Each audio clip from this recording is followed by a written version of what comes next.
Okay, this is day 2, back working on the Kubota here. I am leaning towards that this is a Kawasaki engine, but I won't know 100% until I go to order parts for it. A lot of people are saying, look at the shroud, but I haven't found it on the shroud yet where it says what it is. So, but either it's a Kawasaki or it's a Kohler. Because it has some characteristics to that Kohler 14 and also has some characteristics to a Kawasaki engine I had way back when. But anyways, I got this engine. It's loose. Let me show you. It's ready to be pulled out. It's going to finish unbolting the bolts. It's actually little threaded rods that this has nut and bolt onto it. Believe it or not, that battery is holding a charge. I charged it up last night and I had headlights for quite a while while I was pulling this thing apart, but I still got a brand new battery. I'm obviously going to use the brand new battery. So this thing, I have to say, it's a extremely well built tractor. They don't build them like this anymore. They probably build Kubotas like this still, but like with the Craftsmans, all that sort of stuff. Like the old Craftsmans were built this well, but nothing really nowadays is built this well. And you gotta pay. You get what you pay. You get what you pay for, definitely. So, anyways, I'm going to finish taking this engine out. I'm going to pressure wash it. I'm going to take that battery out as well. I'll wash it off first, and then give it a good washing. I had to remove the deck, just the front mounts. The deck is just hanging there. But other than that, this engine is ready to come out. The brakes do hold. Yeah, that's pretty much it. So other than that, the brakes are holding. Because I tried it, you can't move it with the parking brake on. The only thing is, I'm going to have to, because this has the solenoid right on the starter, similar to a car starter.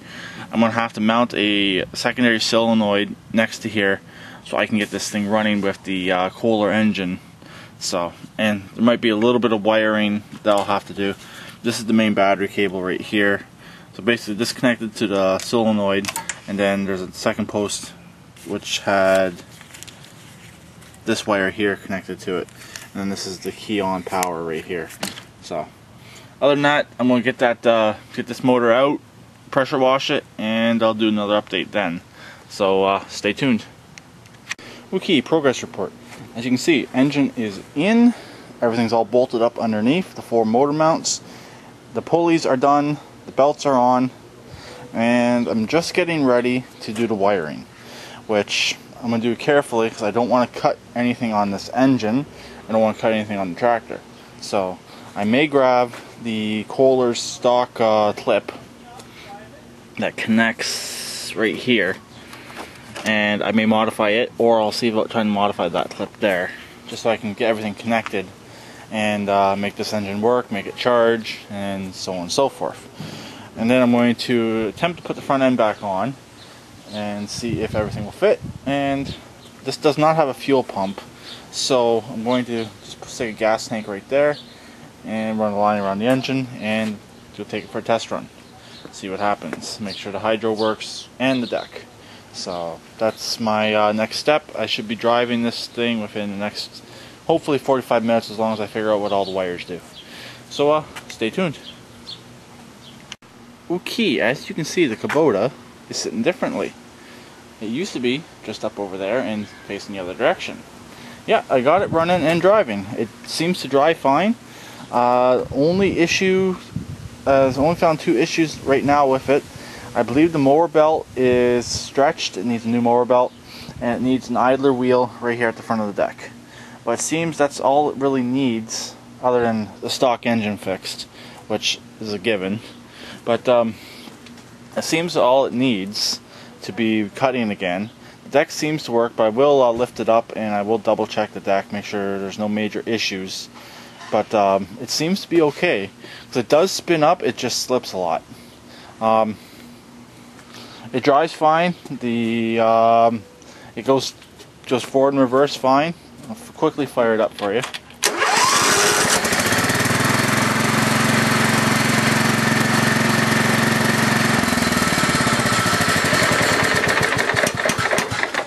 see, I had to modify a couple small things. I had to add a solenoid right there, and a little bit of modified wiring. This one here is just extending the constant power feed. This one here is extending the starter wire. Then I have a wire going across the front, which is my kill wire. Because on the other engine, everything was on this side.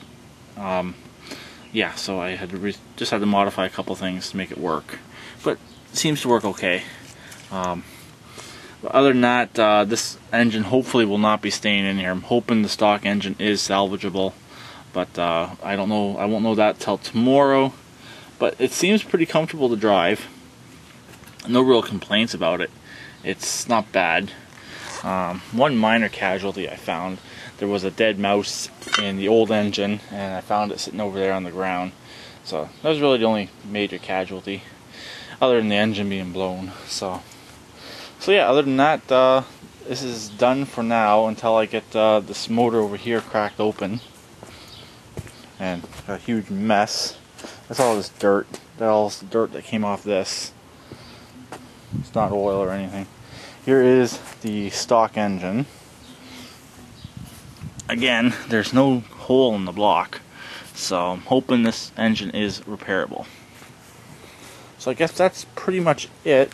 So I'll talk to everyone later. Please keep it redneck like always, and if anyone has any ideas or any suggestions on what I should do from my previous video as well, and please let me know. Bye for now.